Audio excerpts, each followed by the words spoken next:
é do SOS Guará? Eu gostaria de fazer uma denúncia. Qual o meu direito como consumidora? A gente está precisando de ajuda.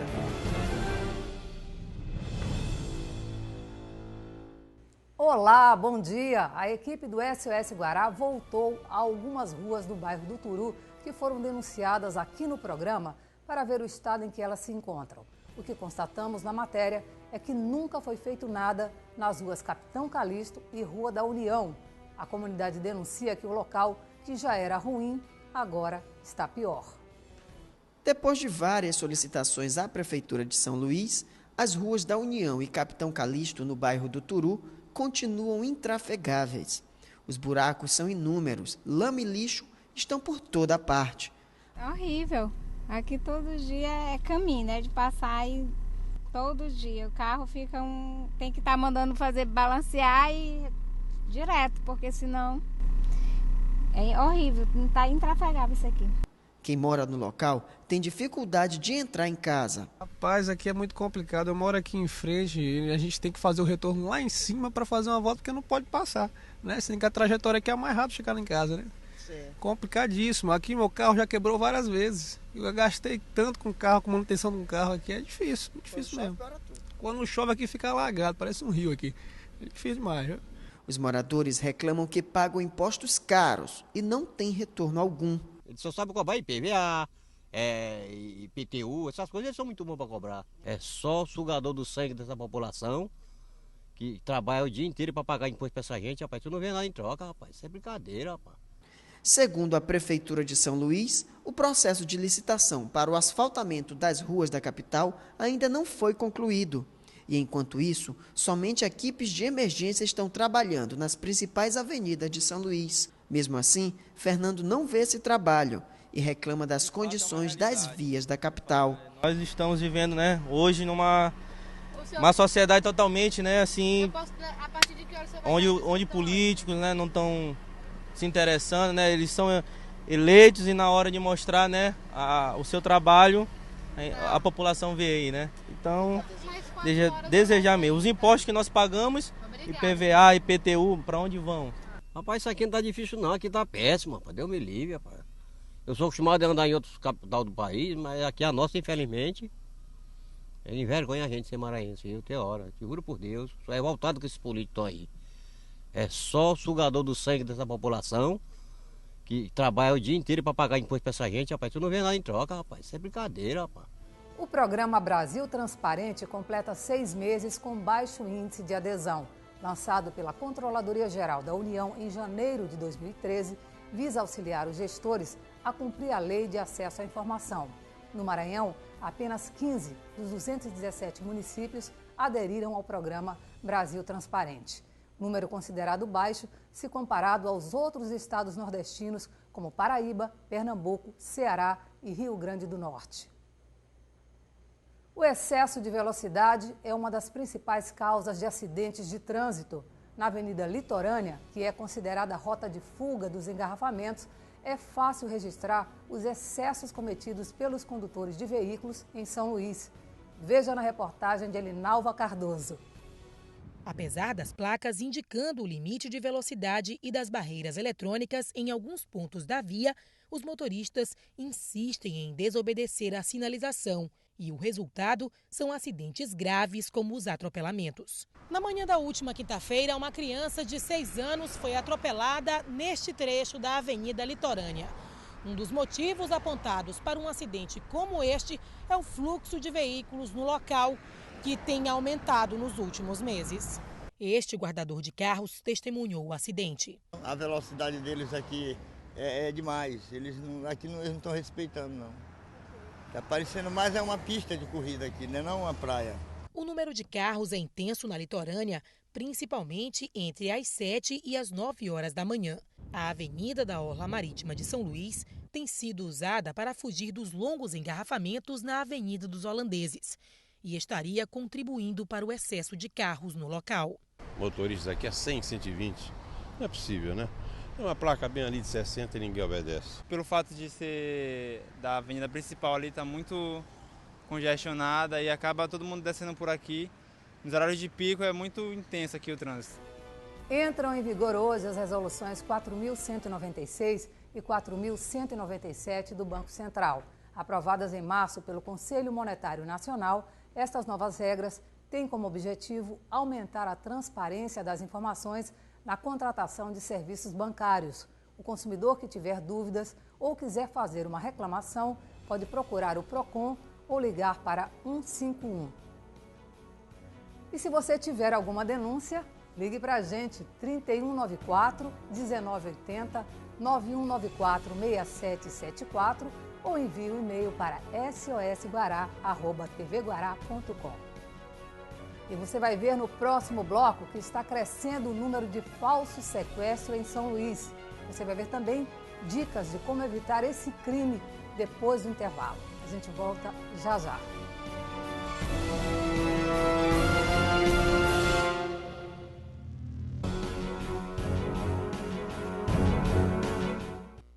Estamos de volta com o programa SOS Guará. A Secretaria de Segurança Pública alerta a população de que a Polícia Civil vem registrando um aumento do número de casos de golpes de falsos sequestros praticados no Maranhão.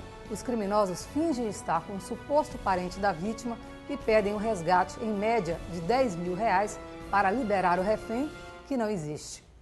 No último crime registrado pela Superintendência Estadual de Investigações Criminais, a vítima foi levada a acreditar que a esposa teria sido sequestrada e teve que repassar para os criminosos R$15 mil.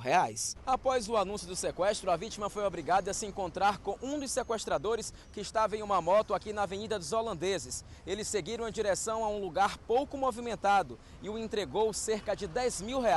A vítima ainda foi orientada a depositar mais R$5 mil em uma conta bancária. Segundo o superintendente da SEIC, o delegado Augusto Barros, por semana estão sendo registradas em média 8 ocorrências, um número considerado 5 vezes maior do que o comum.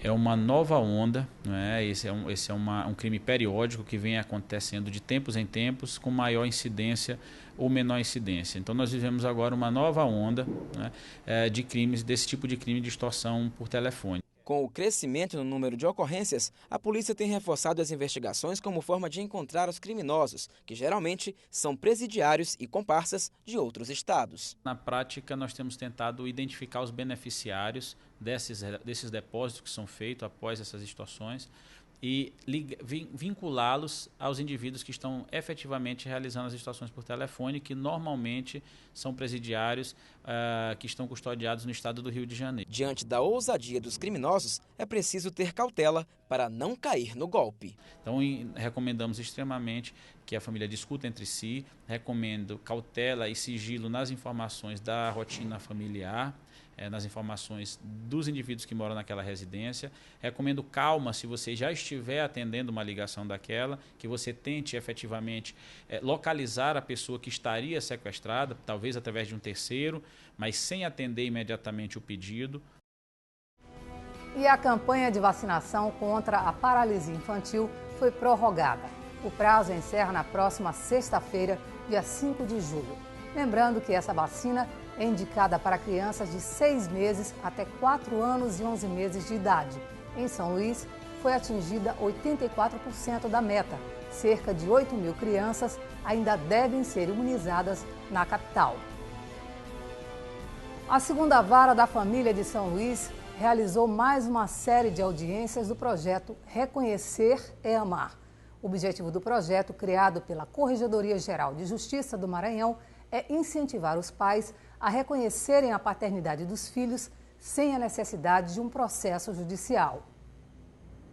As audiências de reconhecimento de paternidade estão sendo realizadas na segunda vara da família de São Luís, sempre na última sexta-feira de cada mês. O projeto, que recebeu o nome de Reconhecer é Amar, incentiva os pais a reconhecer a paternidade dos filhos sem necessariamente recorrer a um processo judicial que demanda custos financeiros. Esse procedimento regularmente se inicia com a declaração da mãe ou de pessoa, de parente próximo, na impossibilidade da própria mãe fazer a declaração, ao Poder Judiciário, que na verdade receberia essa declaração inicialmente através dos cartórios. No momento do registro da criança sem paternidade, vamos dizer assim, reconhecida logo de imediato, ou criança, nascimentos fora do casamento, a mãe declararia a paternidade, já o próprio cartório deveria iniciar esse processo de encaminhamento ao juiz para que o procedimento fosse instaurado. Além de ter a possibilidade de reconhecer a paternidade voluntariamente e sem custos, outra possibilidade oferecida gratuitamente pelo Tribunal de Justiça em 55 das 112 comarcas do estado é o exame de DNA, que na rede particular tem um custo de pelo menos R$ 300. O laboratório conta com equipamentos modernos e o resultado dos exames sai entre 15 e 30 dias depois da coleta do material. São realizados pelo menos 120 coletas por mês. Além da capital, o laboratório atende às demandas de reconhecimento de paternidade das comarcas do interior do estado. Nós temos um sistema que nos interliga no tempo real a todas as comarcas do Maranhão. Então, quando o juiz está em audiência e ele designa um exame, imediatamente o servidor da comarca faz a solicitação via sistema e já recebe a comunicação dando a data prevista para a coleta no interior. No próximo bloco, vamos conversar com o nosso consultor jurídico, Eric Abdala Brito, e tirar todas as suas dúvidas em relação à locação de veículos. No nosso quadro, Consumir é Legal.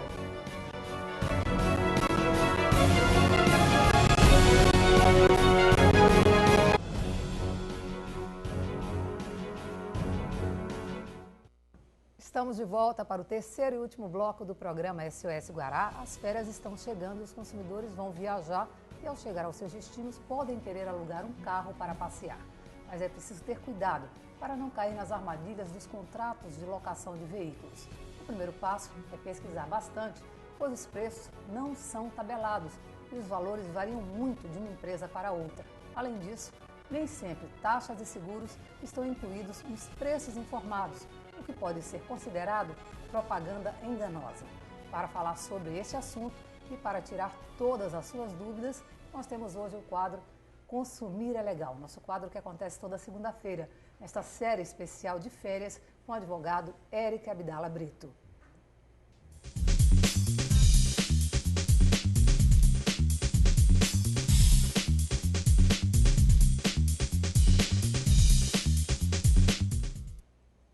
Eric, como sempre, a gente começa dando a dica da pesquisa. Com certeza. Bom dia, Mônica. E começa tudo com, não custa nada o consumidor ver o cardápio que ele tem de locadoras de veículos naquele lugar de destino, né, daquela viagem. E não custa nada ele pesquisar, né? Hoje em dia você já tem, com um acervo aí da internet, você já tem nos próprios sites oficiais das locadoras ou então naqueles de viagens de uma forma geral. E aí cabe aí o consumidor dar aí a partida comparando os preços e as ofertas, digamos assim, seja por pacote ou por período, propiciadas por aquelas locadoras ali. Além disso, nós tivemos algumas reclamações de consumidores de que uma mesma empresa oferece preços diferenciados. Se o consumidor olhar o preço do site é um, se for por telefone é outro e se for na loja é outro, diferenciado. Está correto isso? Está se a empresa não, digamos assim, deixar claro para o consumidor as condições daquela oferta, né? A gente costuma entender que para o agente que está divulgando, no caso que a gente está tratando aqui da locadora de veículo, cabe a ele fazer as observações de prazos e as condições daquela promoção. Caso ele não informe isso para o consumidor, subtende-se que é aquele mesmo preço na loja física. E se o consumidor, uma vez lá, constatar que não é o mesmo preço, é um preço superior ou acrescido de taxas ou questões não inclusas, aí sim a gente já vem para a questão da abusividade. Mas cabe sim à locadora que está divulgando fazer as condições da sua oferta. Digamos assim, de forma transparente, de forma cristalina, de forma clara e objetiva para o consumidor, por aquele meio de comunicação que ela está se valendo. Quer que seja um anúncio televisivo, quer que seja no próprio sítio da internet. A cobrança dessa taxa de proteção, ela pode ser considerada venda casada? Não, porque depende do caso, de cada caso, analisando-se o caso concreto. Mas vamos supor que a locadora não esteja impondo, para a questão da taxa de proteção, não esteja impondo a condição para se proceder com o aluguel. Então, deve-se ver aí se realmente a locadora está condicionando a prestação do serviço, no caso da locação em si, que é, digamos assim, uma relação cível, ela é um pouco, digamos assim, a parte da relação de consumo. A relação de locação ela é regulada pelo Código Civil de 2002. E a relação de consumo já é uma legislação especial, o Código de Defesa do Consumidor. Não, na verdade é porque eu perguntei isso, porque a venda casada, ela é ilegal, ela é proibida de acordo com o Código de Defesa do Consumidor. E alguns PROCONs e alguns órgãos de defesa consideram isso abusivo, essa cobrança, essa venda casada de você ser obrigado a pagar essa taxa de proteção.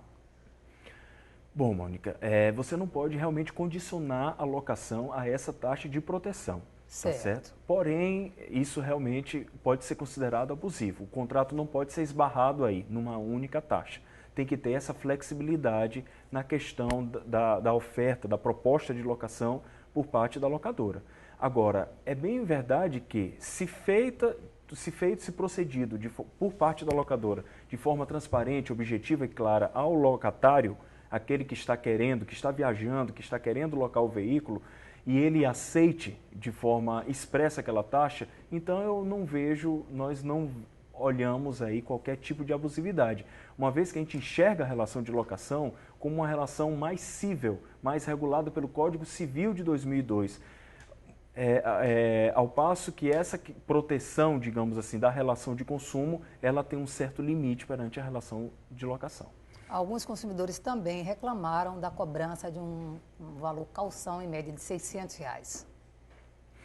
Não, aí sim, acredita-se que além você está dizendo além dos valores dos aluguéis, das diárias? Algumas locadoras cobram um valor calção de R$600 em média.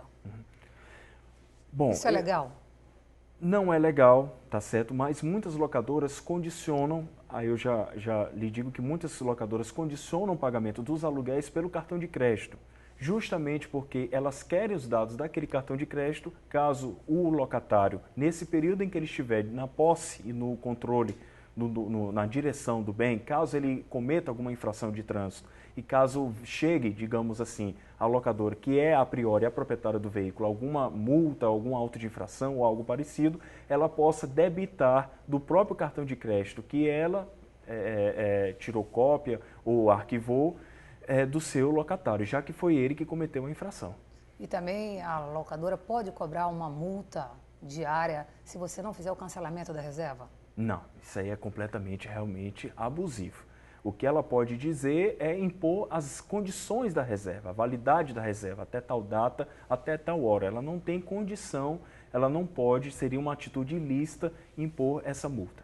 E algumas locadoras também só querem firmar contrato quando o condutor desse veículo tem 21 anos de idade ou de 1 a 2 anos de experiência como motorista, o que é um absurdo, já que a lei aqui, a partir de 18 anos, você tem direito a uma carteira nacional de habilitação. Não é um contrassenso? Sim, mas a gente está, se você parar para pensar, nós estamos dizendo, não é só a questão de permiti-lo dirigir. Permitir dirigir, ele pode dirigir, a priori, qualquer veículo, já com a carteira de habilitação e tendo, obviamente, a idade mínima legal. Mas nós estamos aí, já estamos tratando de uma questão de entrega e guarda e domínio de um bem. Ela, como proprietária de uma frota de veículo, ela tem condição de exigir uma série de pré-requisitos para que ela não possa, digamos assim, sair em prejuízo. Então, se isso for amplamente informado e divulgado pelo consumidor, seja através de cartilhas ou nos informativos existentes nas próprias agências de locadoras de veículo, não se vê nenhuma ilegalidade, porque é uma questão que ela está impondo, mas para se salvaguardar. Ela não está tirando o direito de ninguém dirigir, ela está condicionando a entrega daquele bem que é dela para uma determinada pessoa que está ali com uma idade mínima que ela entende que a partir dessa idade, sei lá, vem uma maior responsabilidade ou tem uma noção melhor de domínio do veículo. E também algumas pessoas denunciaram que locadoras estariam cobrando multas por hora de atraso na entrega do veículo, quando na verdade esse horário pode ter sido à noite, quando a loja já estava fechada, e mesmo assim a locadora está cobrando. Aí seria realmente um ato ilícito, né? Agora, o que geralmente as locadoras deixam claro são os limites de horário de fechamento da diária e a tolerância. E também condicionam a questão da entrega do veículo, que é outro aspecto importante também, Mônica, é condicionar a entrega do veículo a ele limpo, lavado e higienizado. Como ele encontrou, na verdade, né? Como ele encontrou, exatamente. Então, muitas locadoras se recusam a receber aquele veículo por conta do estado que ele estava sendo entregue. Para encerrar rapidamente, em caso de acidente ou atropelamento. Em caso de acidente ou atropelamento, para nós encerrarmos, a responsabilidade continua sendo do condutor, mas desde que o Supremo Tribunal Federal sedimentou o entendimento na súmula 492, também a locadora de veículos tem responsabilidade solidária. Ela pode responder conjuntamente com o locatário perante os donos que vierem no caso do acidente. Okay, obrigada pela sua participação mais uma vez aqui. Mônica, até logo. E o programa SOS Guará se despede por aqui. Nós voltamos a nos encontrar amanhã, a partir das 6 da manhã. Para fazer sua denúncia, basta ligar 3194-1980, 9194-6774 ou envie seu e-mail para sosguará@tvguará.com. Obrigada pela audiência e até amanhã.